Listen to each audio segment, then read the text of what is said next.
E quedando no tópico de sustentabilidade e vida mais saudável, procurar por uma boa alimentação, isso é essencial. É hábito de comer na hora, o que sempre me avisa, meu colega aqui dentro, come na hora, está muito importante para a saúde.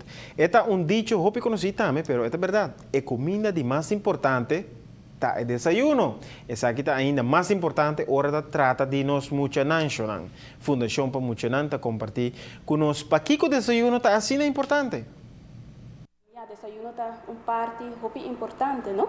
Para sobre mucho que desayunar, tá presta bom atenção na escola, eta mais bem, e não tá sentir ele mané cansar e não tá sentir que é sonho. Depois aí nós tá aconselhar maior não para laga boio desayunar mas ainda prometo é para escola. Para sobre a noite, se boio tá dormir entre 8 para 10 horas a noite, seguramente é curva não arranha comida, dentro. Dus hora é yolanta mas ainda tá muito importante para bo llenar a curva com energia, então tá dor de desayunar e tá ganhar essa aqui, dus vou mira desayuno como é gasolina de a curva, para assim é muito para funcionar mais melhor que tá possível durante o dia, não? Actualmente, a maioria hogar ambos maior tá atrás, pois ainda não tem muito tempo para prometer que o turno sale fora de casa na hora. Pois, para sinta desayunar na mesa, em realidade, é um reto, pero todo problema tem solução, não? Fundação para Muchanan tem a seguinte sugerência, não? Entre outros, por exemplo, por preparar a comida a noite anterior, por cortar a fruta não chiquito, então pôr essa aqui em container, então para pôr no frigideira. Também por preparar a sandwich a noite anterior, então pôr essa aqui em frigideira, então no seguinte dia, eu tenho que sacar na frigideira, então dona é muito essa aqui para comer.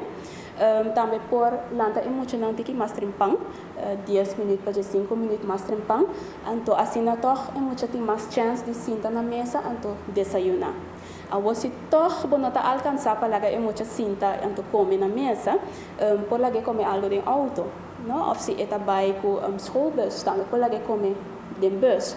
Ou se está chega à escola ou pitrampang, pode nele algo para assinar e por comer, prometo é durante a classe para toch tem algo na estômago, não? Por pensar, por exemplo, riba bacoba, ou apple, ou outra fruta, muesli bar, ou juice natural, 100% juice natural, para assinar toch tem algo para aguentar o estômago, para assinar é por by dor de dia 5 é tahanha hamburger. Hobby bom tips tanta. De maneira não me dá conversar com França hoje, não? Por algo muito, então é um hobby importante, não?